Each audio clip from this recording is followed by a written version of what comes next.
کہ اگر میٹھا زیادہ کھا لیں گے تو ان کے شوگر لیول بڑھ جائے گا، اور اگر کڑوی کسالی چیزیں کھائیں گے تو شوگر لیول تھوڑا سا نیچے اترے گا۔ تو یہ ایمان کا بھی وہی مسئلہ ہے، جب تک ہم اللہ کی تعلیمات پر، پیارے نبی صلی اللہ علیہ وسلم کی تعلیمات پر عمل کریں گے، ایمان کا گراف ایک دم اونچا رہے گا۔ اگر موت آ جاتی ہے تو کوئی پرواہ نہیں ہے، لیکن اگر ہم گناہ کر رہے ہیں، ایمان کا گراف نیچے اترا ہوا ہے اور ایسی حالت میں موت آ جاتی ہے، تو پھر ایسے لوگوں کا اللہ تعالی حافظ ہے۔ تو رمضان جا تو رہا ہے لیکن ہماری ٹریننگ کر کے جا رہا ہے، ہماری تربیت کر کے جا رہا ہے۔ سب سے پہلی بات تو یہ ہے کہ وقت کی قدر کرنا سیکھیں، وقت کی قدر کرنا سیکھیں۔ کیسے؟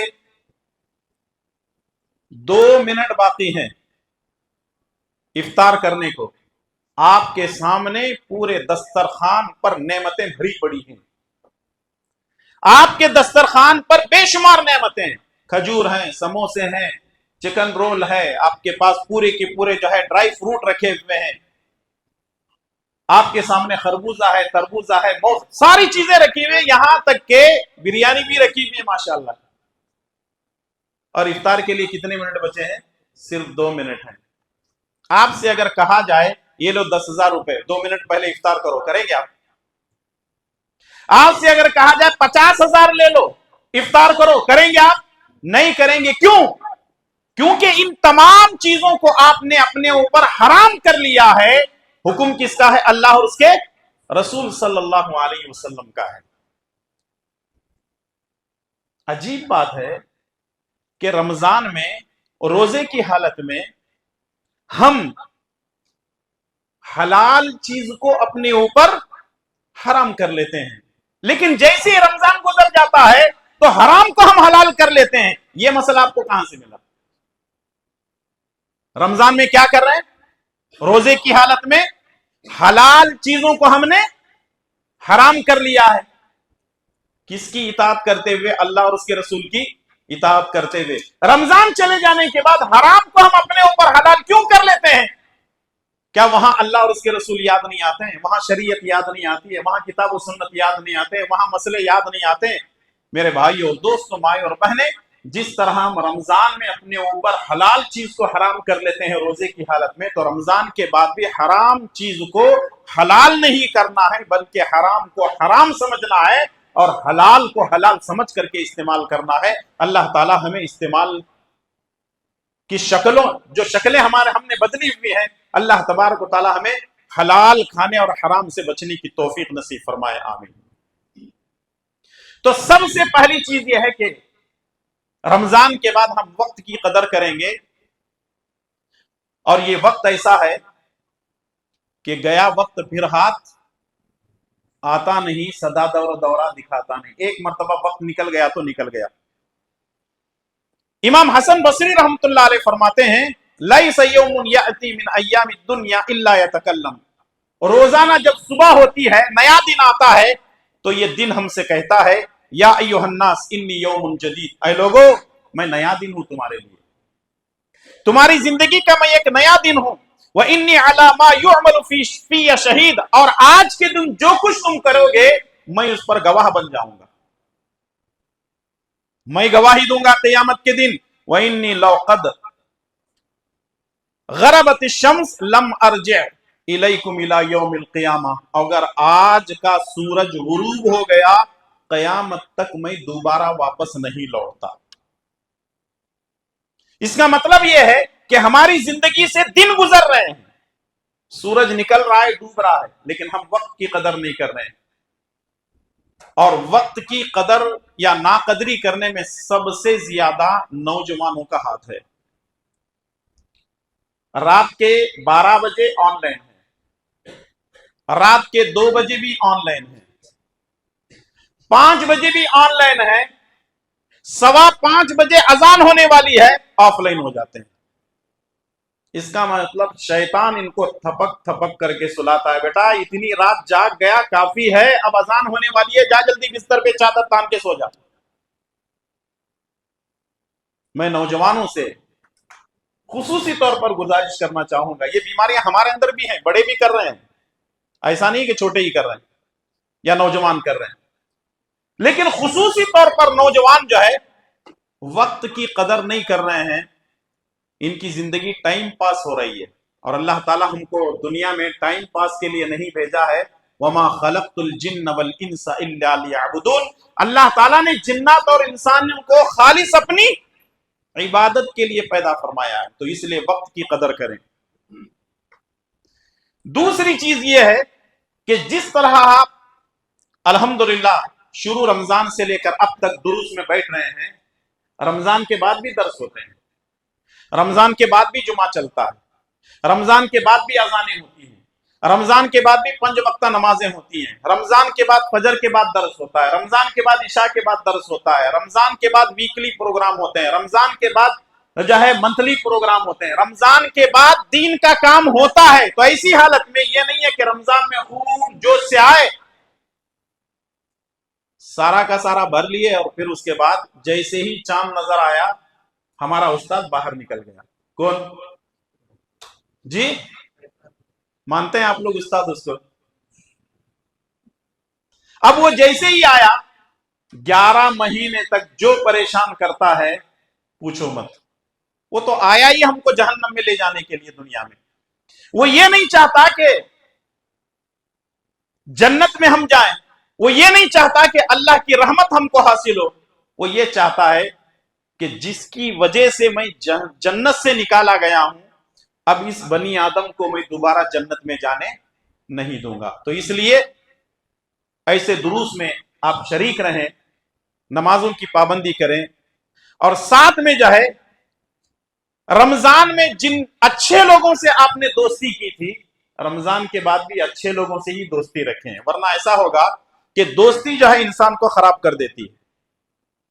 رمضان میں ہم اچھے دوست بنا لیتے ہیں، کبھی عالم سے بھی دوستی ہو گئی، کبھی حافظ سے بھی دوستی ہو گئی، کبھی نیک لوگوں سے بھی دوستی ہو گئی، ان کے ساتھ بیٹھ رہے ہیں، اٹھ رہے ہیں، پڑھ رہے ہیں، سیکھ رہے ہیں، کچھ کر رہے ہیں. لیکن رمضان کے بعد پھر دوستیاں بدل جاتی ہیں. اس کا مطلب یہ ہے کہ دوست بدلتے ہیں تو آپ کی زندگی کا لائف اسٹائل بھی بدل جاتا ہے.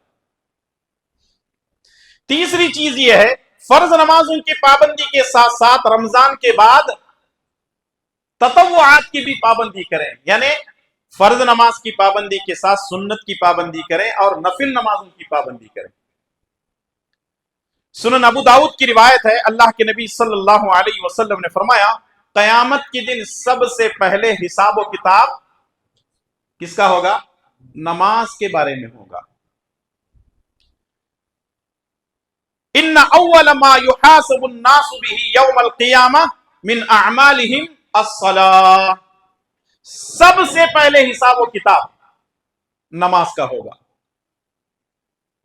اس کا مطلب یہ ہے کہ ہم لوگوں کو نمازوں کی پابندی کرنی ہے. ٹھیک ہے آپ کہیں گے کہ ہم تو 5 وقتہ نمازیں پڑھیں گے، لیکن ساتھ میں سنت کی بھی پابندی کریں، نماز کی بھی پابندی کریں. اس کا فائدہ کیا ہوگا؟ اللہ تبارک و تعالیٰ فرشتوں سے پوچھے گا اس کی نماز کی لسٹ دیکھو، 5 وقتہ نمازوں کی پابندی اس نے کی ہے. فرشتے کہیں گے کہ اللہ تبارک و تعالیٰ کبھی پڑھتا کبھی چھوڑتا، کبھی پڑھتا کبھی چھوڑتا. اللہ تعالیٰ کہے گا کیا اس کی سنت نمازیں ہیں، کیا اس کی نفل نمازیں ہیں؟ تو فرشتے کہیں گے کہ اللہ تبارک و تعالیٰ ہاں کچھ سنت بھی ہیں کچھ نفل نمازیں بھی ہیں. تو اللہ تعالیٰ کہے گا یہ جو سنت اور نفل نمازیں ہیں ان کو فرض کا درجہ دے دو، اور فرض کا درجہ دے کر کے اس کا حساب کتاب مکمل کرو اور اس کو جنت میں داخل کرو. ہم لوگ صرف فرض کو اہمیت دیتے ہیں اور دینا چاہیے، لیکن ساتھ میں سنت اور نفل کی بھی پابندی کرنا ہے. کبھی کبھی ہمارے نمازوں میں کمی بیشی جو ہوتی ہے وہ کس سے پوری کی جاتی ہے؟ سنت اور نفل سے پوری کی جاتی ہے. تو اس لیے ضرورت اس بات کی ہے کہ فرائض کے ساتھ ساتھ سنن اور نوافل کی بھی پابندی کریں. اور چوتھی چیز یہ ہے، کچھ لوگ یہ سمجھتے ہیں کہ اللہ تعالیٰ رمضان میں دعا قبول کرتا ہے، بقیہ دنوں میں دعائیں بھی کرنا نہیں چاہتے ہیں. سال کے 12 مہینے، مہینے کے 30 دن، ہفتے کے 7 دن، 24x7 ہر لمحہ اللہ تبارک و تعالی بندوں کی آرزوؤں کو، مرادوں کو پورا کرنے، ان کی دعاؤں کو سننے کے لیے تیار ہے. شرط یہ ہے کہ ہم سچے دل سے اللہ تبارک و تعالیٰ کو پکاریں. اور دعا کے بارے میں ماشاءاللہ آپ لوگ رمضان میں بہت کچھ سیکھ چکے ہیں، سن چکے ہیں. اور 5ویں چیز یہ ہے کہ توبہ اور استغفار ہم کو ہمیشہ کرتے رہنا ہے. صرف رمضان ہی میں توبہ استغفار نہیں ہے، بلکہ آپ ہمیشہ، یا بعض اہل علم نے اتنا لکھا ہے کہ روزانہ بستر پہ جانے سے پہلے آدمی کو توبہ اور استغفار کر کے سونا ہے، کیونکہ آدمی سو تو رہا ہے لیکن جاگنے کی کوئی گارنٹی نہیں ہے. اور دعا بھی ہم کیا پڑھتے ہیں؟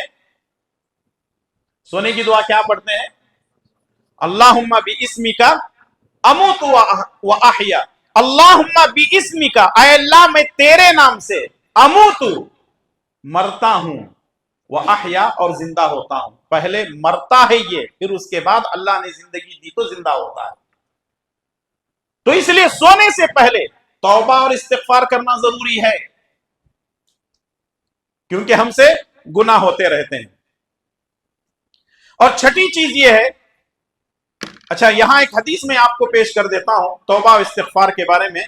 مسند احمد کی روایت ہے، اللہ کے پیارے نبی صلی اللہ علیہ وسلم نے فرمایا، ان الشیطان قال وعزتک یا رب لا ابرح اغوی عبادک ما دامت ارواحهم فی اجسادہم.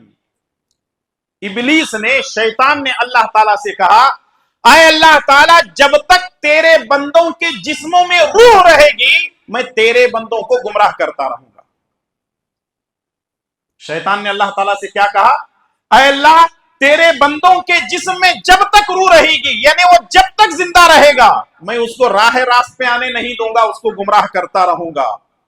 قال رب، اللہ نے جواب دیا، وعزتی وجلالی لا ازال اغفر لهم ما استغفرون. اور شیطان یہ بات سن لے، جب تک میرے بندے مجھ سے توبہ اور استغفار کرتے رہیں گے میں ان کو بخشتا رہوں گا. اللہ اکبر. یہ گمراہ کرنے پہ لگا ہوا ہے شیطان، اور اللہ تبارک و تعالی بخشنے پہ ہمارے لیے تیار ہے. تو اس لیے جو ہے اللہ تبارک و تعالی سے ہمیشہ توبہ اور استغفار کرتے رہیں. اور چھٹی چیز یہ ہے کہ صرف رمضان میں زکوٰۃ نکال کر کے ہاتھ باندھ کر کے نہیں بیٹھنا ہے کہ ایک سال کی چھٹی ہو گئی. نہیں، یہ تو زکوٰۃ فرض ہے، دینا ہی دینا ہے. اپنے مال کی کثافت کو، گندگی کو دور کرنا ہے. لیکن رمضان کی گزر جانے کے بعد صدقہ خیرات آپ کریں. کوئی ضروری نہیں ہے کہ زکوٰۃ دینے کے بعد آپ جو ہے بالکل بری ہو کر بیٹھ جائیں. اگر آپ سفر پہ جا رہے ہیں تو صدقہ دیں، گھر سے نکل رہے ہیں تو صدقہ دیں، کاروبار کے لیے جا رہے ہیں تو صدقہ دیں. اگر کوئی اچھی چیز آپ کو جو ہے خریدنے کو ملی، یا پھر جو ہے آپ کو الحمدللہ جو ہے کسی کام کے اندر منافع ہو گیا، صدقہ دیں، اور اس کے لیے کوئی پرسنٹیج نہیں ہے. زکوٰۃ سال میں ایک مرتبہ 2.5% دینا ہے، لیکن صدقے کے لیے کوئی ایسا حکم نہیں ہے، جتنا مرضی آپ صدقہ دے سکتے ہیں. تو اس لیے صدقے کا بھی خاص خیال رکھیں. صحیح بخاری کی روایت ہے، رسول اللہ صلی اللہ علیہ وسلم فرماتے ہیں کہ اللہ تبارک و تعالیٰ نے فرمایا، یا ابن آدم انفق علیک، اے ابن آدم تو خرچ کر تاکہ میں تیرے اوپر خرچ کروں. یعنی اللہ تبارک و تعالیٰ کے راستے میں اگر ہم خرچ کریں گے تو اللہ تعالیٰ ہمارے اوپر خرچ کرے گا. ساتویں اور آخری بات یہ ہے رمضان کے بعد جو ہم کو کرنا ہے، وہ ہے الامر بالمعروف والنہی عن المنکر، یعنی بھلائی کا کام کرنا، برائی سے روکنا. ماشاءاللہ رمضان سے 8-10 دن پہلے یہ مسجد آپ نمازوں کے لیے کھولی گئی، اور شروع رمضان سے ہی ماشاءاللہ ہم دیکھ رہے ہیں کہ مسجد الحمدللہ بھری ہوئی ہے. 5 وقتہ نمازوں میں بھی ہے، دروس میں بھی ہے، اور ماشاءاللہ جو ہے صبح و شام کے جو درس ہو رہے تھے اس میں بھی بڑے اطمینان کے ساتھ لوگ سن رہے تھے. اور کبھی کبھی لوگ یہ کہہ رہے تھے کہ مولانا ہم فلاں کو بلا کر کے لا رہے ہیں، اپنے رشتہ دار کو بلا کر کے لا رہے ہیں، ہمارے کزن کو بلا کر لا رہے ہیں، کسی دوست کو بلا کر کے لا رہے ہیں. یہ سلسلہ تھمنا نہیں چاہیے، رکنا نہیں چاہیے. یہ سلسلہ رمضان کے بعد بھی جاری رہنا چاہیے، چلتا رہے یہ سلسلہ. کیوں؟ بھلائی کا حکم دینا، برائی سے روکنا، یہ سلسلہ ہمیشہ جاری رہنا چاہیے. اگر یہ سلسلہ جاری رہے گا تو انشاءاللہ تبارک و تعالی ہماری بیٹری چارج رہے گی، اور اس طریقے سے ہم برائیوں سے بچ جائیں گے. جیسا کہ میں نے درمیان میں رمضان میں کہا تھا کہ یہاں انشاءاللہ تعالی اس مسجد میں اگر آپ حفظ کرنا چاہتے ہیں تو آپ کے لیے حفظ کرایا جائے گا. اگر آپ قرآن سیکھنا چاہتے ہیں تو آپ کو قرآن سکھایا جائے گا. اگر آپ کوئی دینی کتاب پڑھنا چاہتے ہیں، سمجھنا چاہتے ہیں، وہ آپ کو سمجھایا جائے گا. یعنی یہاں سے انشاءاللہ تبارک و تعالی اس مسجد کو صرف مسجد کے حد تک نہیں رکھا جائے گا بلکہ یہاں سے علم کو عام کیا جائے گا۔ عام طور پہ ہوتا ایسا ہے کہ مسجد بن گئی، ختم، صرف نمازوں ہی کے مسئلے کو لے کر کے چلتے ہیں۔ علم بھی آنا ضروری ہے، کیونکہ اللہ کے نبی صلی اللہ علیہ وسلم نے مسجد نبوی کے اندر حلقے باقاعدہ مقرر کیے تھے۔ اگر آپ دعائیں سیکھنا چاہتے ہیں تو آ کر کے سیکھیے، قرآن سیکھنا چاہتے ہیں تو قرآن سیکھیے، حفظ کرنا چاہتے ہیں تو حفظ کیجیے، دین سیکھنا چاہتے ہیں دین سیکھیے۔ یعنی کل ملا کر کے اس مسجد کو آپ ایک درسگاہ بنائیے، اس مسجد کو ایک اسکول بنائیے، ایک مدرسہ بنائیے اور دین کو سیکھے، انشاءاللہ تبارک و تعالیٰ فائدے میں رہیں گے۔ اور باقاعدہ علماء کے سامنے بیٹھ کر کے تصحیح کر لیجئے کہ آیا میری قرات صحیح ہے کہ نہیں ہے، میری نماز کی دعائیں صحیح ہے کہ نہیں ہے، آیا میری اذان صحیح ہے کہ نہیں ہے۔ اگر آپ اذان دینے کا شوق رکھتے ہیں تو اذان بھی درست کر لیجئے، ورنہ عام طور پہ ہم نے دیکھا ہے کہ اذان میں بہت ساری غلطیاں ہوتی ہیں، زیر زبر کی غلطیاں بھی کرتے ہیں۔ کچھ لوگ اذان ایسے دیتے ہیں اشہد ان محمد الرسول اللہ، غلط ہے یہ، اشہد ان محمد الرسول اللہ۔ اور حی علی الصلاۃ، صلاح صرف بولتے ہیں، حی علی الصلاۃ اخیر میں بولتے ہیں، وہ عربی میں جب رکتے ہیں تو وہاں، اور حی علی الفلاح، فلاح مطلب فا لام الف وہاں پہ رک جاتے ہیں، جبکہ وہ کیا ہے، اس کے آگے ہا ہے، حی علی الفلاح۔ تو یہ جو چیزیں ہم لوگوں کو سیکھنا ضروری ہے۔ تجوید جو ہے، مخارج قرآن، پروننسیشن، یہ بہت ضروری ہے۔ اگر یہ نہیں ہے تو پھر قرآن پڑھنے کا کوئی فائدہ نہیں۔ تو اس لیے جو ہے قرآن کریم کو سیکھیں، قرآن کریم سے اپنا تعلق جوڑیں، قرآن کریم پر غور و فکر کریں، اور اللہ تعالیٰ نے چاہا تو کوشش یہ کریں کہ الحمدللہ شہر ہبلی میں، شہر شیموگا میں، کیونکہ میں وہاں کا رہنے والا ہوں، جلدی میرے بستی کا نام ہی آ رہا ہے، شہر شیموگا میں الحمدللہ یہ تیسری مسجد بن چکی ہے۔ اگلے سال تک انشاءاللہ تعالیٰ چوتھی بھی بنے گی، پانچویں بھی بنے گی، چھٹی بھی بنے گی۔ ارے بنانے کا ارادہ ہے کہ نہیں جی؟ ہاں پھر بولو نا ذرا، مطلب ہمت رہنا ہم لوگوں کو بھی۔ دیکھیں، یاد رکھیں، اپنی زندگی کے اندر اگر آپ کچھ کرنا چاہتے ہیں تو کم سے کم مسجد ضرور بنائیے۔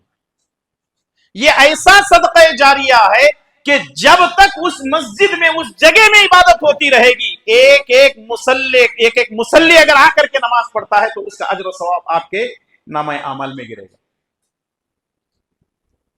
اتنا ہی نہیں بلکہ رسول اللہ صلی اللہ علیہ وسلم فرماتے ہیں، صحیح بخاری کی غالباً یہ روایت ہے، حدیث مجھے اچانک یاد آئی، دیکھیے رسول اللہ صلی اللہ علیہ وسلم فرماتے ہیں اگر کوئی آدمی مسجد میں آ کر اذان دیتا ہے اور جتنے لوگ اس کی اذان سن کر مسجد میں آتے ہیں، نماز پڑھتے ہیں، اذان دینے والے کو اتنے لوگوں کے نماز پڑھنے کا اجر و ثواب اللہ تعالیٰ عطا کرے گا۔ کس کو؟ خالی اذان دینے والے کو۔ اگر آپ مسجد بناتے ہیں، اگر آپ اللہ کا گھر بناتے ہیں تو کیا اللہ تعالیٰ آپ کو اجر سے نہیں نوازے گا؟ بے شک نوازے گا۔ کوشش کیجئے، اللہ تعالیٰ نے آپ کو باحیثیت بنایا ہے تو مسجدیں عام کریں اور تعلیم کو عام کریں، کیونکہ اس سے جو ہے جہالت مٹتی ہے اور لوگوں کے اندر جو ہے اللہ تعالیٰ کے قرب کا ایک ذریعہ، بہت بہترین ذریعہ ہے۔ تو یہ کچھ باتیں تھیں، رمضان کے بعد ہم کو کیا کرنا ہے، کل 7 باتیں میں نے آپ کے سامنے پیش کی ہیں۔ میں گنوا دیتا ہوں ان چیزوں کو۔ پہلی چیز یہ ہے کہ وقت کی قدر کریں، دوسری چیز یہ ہے کہ دینی پروگرام کے اندر شریک رہیں، اور تیسری چیز یہ ہے 5 وقتہ نمازوں کے ساتھ ساتھ سنن اور نوافل کی پابندی کریں، چوتھی چیز یہ ہے کہ دعا کریں، اور 5ویں چیز یہ ہے کہ توبہ اور استغفار کرتے رہیں، چھٹی چیز یہ ہے کہ صدقہ و خیرات بھی کریں، اور آخری بات یہ ہے، حالانکہ باتیں بہت زیادہ ہیں، آخری بات یہ ہے کہ بھلائی کا حکم دیتے رہیں اور برائی سے روکتے رہیں۔